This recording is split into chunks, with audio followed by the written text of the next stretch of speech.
محترم سامعین و ناظرین کرام، آپ سن رہے ہیں حکایات و واقعات۔ مؤلف ہیں فضیلت الشیخ مولانا محمد ناظم اشرف صاحب حفظہ اللہ تعالی، استاذ الحدیث جامعہ اشرفیہ لاہور پاکستان۔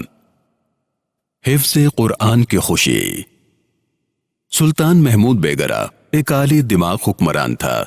ایک مرتبہ شب قدر میں علماء و صلحاء کی صحبت میں تھا۔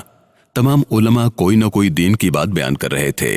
ایک عالم نے بیان کیا کہ قیامت کے دن آسمان سے آفتاب نیچے آئے گا اور گنہگاروں کے سروں پر آفتاب ایک نیزے پر ہوگا اور اس کی سوزش سے وہ جل رہے ہوں گے۔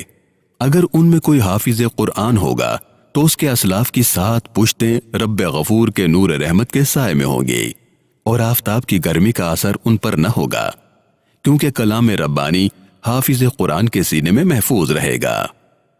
یہ سن کر سلطان محمود بیگرہ کے منہ سے ایک سرد آہ نکلی اور اس نے کہا کہ میرے لڑکوں میں سے کسی کو یہ سعادت حاصل نہیں ہے، کاش میں بھی اس کرامت کا امیدوار ہوتا۔ سلطان کا لڑکا خلیل خان اتفاق سے اسی مجلس میں موجود تھا۔ اس نے باپ کی بات اپنے کانوں سے سنی تھی۔ کچھ دنوں کے بعد اسے ایک جاگیر دی گئی۔ وہ اپنی جاگیر پر چلا گیا، لیکن وہاں جا کر قرآن پاک کی تلاوت اور حفظ کے سوا کسی اور کام میں مشغول نہ رہتا۔ تلاوت کی کثرت سے اس کی آنکھیں آشوب کر آئیں۔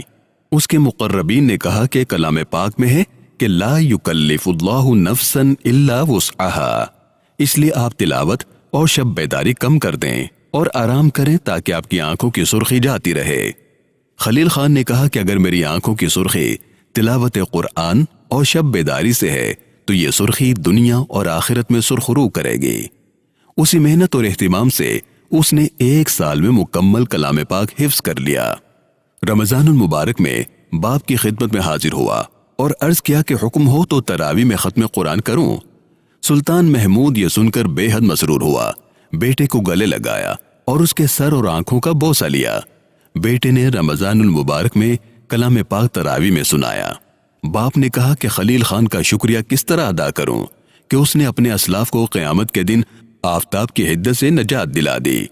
اس کا بدلہ صرف یہی ہے کہ میرے ہاتھ میں جو بادشاہت ہے اس کو دے دوں۔ یہ کہہ کر اٹھا، اپنے تخت پر بیٹے کو بٹھایا اور خود دوسرے تخت پر جا بیٹھا۔ پھر تمام سوالیوں، وزیروں، امیروں اور لشکریوں کو ایسی دعوت کی جس کے بارے میں کہا جاتا ہے کہ ایسی دعوت کبھی نہیں ہوئی۔ محترم سامعین و ناظرین کرام، اس واقعے سے ہمیں یہ سبق ملتا ہے کہ قیامت کے دن سورج کی حدت سے بچنے کے لیے ضروری ہے کہ ہمارے خاندان میں، ہماری فیملی میں کوئی نہ کوئی ایک بچہ حافظ قرآن اور عالم دین ضرور ہونا چاہیے۔